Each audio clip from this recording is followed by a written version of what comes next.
तेबे ओडिशार पूर्वोदयर इंजिन हेबाकु जाउछि शिल्प विकास ओडिशा रे बहुत सुजोग रहिछि एवं उत्कर्ष ओडिशा कनक्लेव रे उद्बोधन दे या कहिसंती मुख्यमंत्री मोहन माझी। तेबे अनेक आशा उज्जीवित होउछि सीधासळख जिबा अधिक आलोचना पाई आम सहित जोड़ी होउछंती कलिंग टीवी प्रतिनिधि तथा मो सहयोगी राधाश्याम मिश्र जोड़ी होउछंती। राधाश्याम बहुत संभावना रहुछि एवं आशा मध्य करा जाउछि पुंजी निवेश पाई। निहाती पुंजीनिवेश एक उत्कृष्ट क्षेत्र पलटि दीप्ति ओडिशा प्रधानमंत्री अभिभाषण में संबोधन कर खूब शीघ्र ओडिशा एक नूतन शिखर में पहुंच सीधासख मुझे जोड़ुची स्वास्थ्य मंत्री मुकेश महालिंग मो सहित जोड़ी होती। ये जो महाकुंभ ये make in India make in Odisha Mahakumbh शुभारंभ 2 दिन पर्यंत चली आदि भारत वर्षर यशस्वी प्रधानमंत्री नरेंद्र मोदी जी अभिभाषण को आपण मैंने देखुथिबे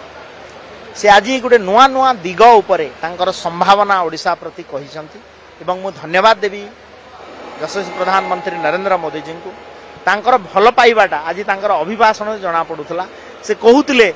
जे मु आपण देखंतु विगत 7 मासर सरकार रे से 5 थर ओडिशा आसिले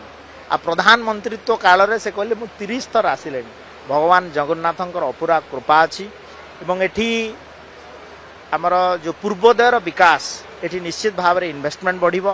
ता सहित आ गुटे कथा कहले जे यही समय है सही समय है to invest in Odisha to invest in India. ता माने हला जे ओडिशा हाउसी the best destination for investment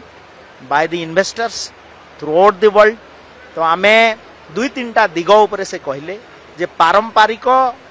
minerals metal एटा तो गुटे पार्ट आ गोटे पार्ट है जे आपणकर artificial intelligence event management tourism ए क्षेत्र में मध्य अपार संभावना अच्छी। आ गोटे बड़ जिनस से कहले जे सी फूड ओडिशा रे फिशिंग हेबो जीव बाहर देश को आ पुणी कंजम्पशन पई ओडिशा को स्लैब आकार रे आसीबो यहा हेबा कथा नुहे एवं ये मोदी गारंटी है कि आपण एटी फिशिंग करेंगे एटी प्रोसेसिंग यूनिट हेबो एवं एंड प्रोडक्ट बाहर को जाऊ जा द्वारा कि वैल्यू एडेड प्रोडक्ट हिसाब रे आम सी फूड रे वैल्यू एडेड ही पारिबो। आमर फिशिंग कम्युनिटी तार लाभ पाइबे आम ट्रेडर तार लाभ पाइबे। तो ये भाया डाउनस्ट्रीम इंडस्ट्री को मध्य एमएसएमई सेक्टर रे मध्य अपार संभावना अच्छी ताकू आम इन्वेस्ट करने ओडिशा प्रदेश गोटे वातावरण इकोसिस्टम कथा जो कहते ताहा सृष्टि एवं विशेषकर आईटी क्षेत्र में तो बड़ संभावना आपण देखंतु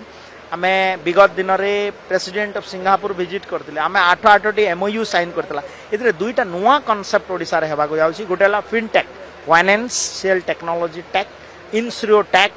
इंश्योरेंस उपरे टेक्नोलॉजी रो व्यवहार कारण इंश्योरेंस गोटे बड़ मार्केट पूरा भारत वर्ष रे ओडिशा रे मात्र 10% एनसीओ 90% मार्केट खाली अच्छी पूरा भारत वर्ष। तो एठू जदि आमे ताकू फिनटेक और इंश्योरेंस टेक उपरे आमर यथेष्ट संभावना अच्छी ताकू एठी कार्यकारी निश्चित भाव में हेबो एवं ओडिशार आमर जो युवक युवती निश्चित भाव में गोटे संभावना एवं एठी रोजगार क्षम हो पारे। एटा ही गोटे नुआ दिग इवेंट मैनेजमेंट कथा अछि न कॉन्फ्रेंस मैनेजमेंट जो टूरिज्म कथा प्रधानमंत्री कहले गोटे नुआ दिग ओडिसा रे मध्ये संभावना अछि। डेफिनेटली आपण देखंतु एटा गोटे केडे बड़ इन्वेस्ट माने इवेंट होउछि करोड़ रुपया खर्चा होउछि एवळा गोटे इवेंट मैनेजर ओडिसा रे अछंती एटा भी गोटे बड़ संभावना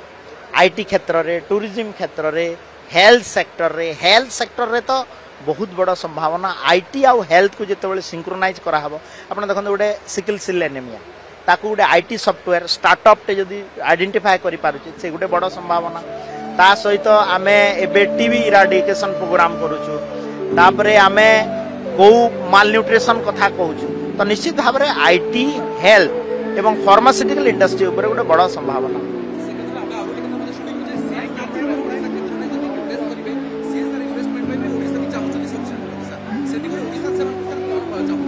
आपण देखंतु आमे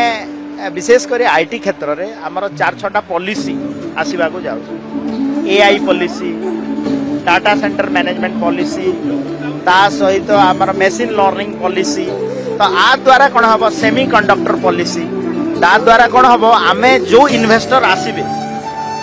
आम जो दुआर फास्ट कम फास्ट सर्विस आसे तांको आम गोटे बड़ प्लाटफॉर्म देगी गोटे इकोसिस्टम डेवलप कले अन्य माने इंटरैक्ट होगी आसे जमती आपण जो माने एठी इन्वेस्टमेंट करिसंती ऑलरेडी आईटी के तांकर संभावना जहाँ अच्छी ताकू जदि आम स्पेस दे जोगे पारला से जदि भल नाइबर हो पारला से आ 5 जन को कहबो जे नहीं ओडिशा प्रदेश रे गोटे भल वातावरण आसीगलानी आपण माने आसंतु इन्वेस्ट करंतु निश्चित भाव ओडिशा रे गोटे बड़ इन्वेस्टमेंट हो बोली आशा थैंक यू। तो आपण शुणुले जे स्वास्थ्य मंत्री मुकेश महालिंग कहते अनेक किसी संभार अच्छी एवं आज आलोचन प्रधानमंत्री उत्कर्ष ओडिशार उत्कर्षता को नहीं बुझाई जे ओडिशा रे कौन कौन सामर्थ्यता अच्छी ओडिशा रे किभली ओडिशा आगू को जीव इन्वेस्टमेंट क्षेत्र में केउ दिगरे केउ भली बिल्कुल राधाश्याम जमी आप कहते अनेक संभावना रही अनेक संभार सृष्टि होती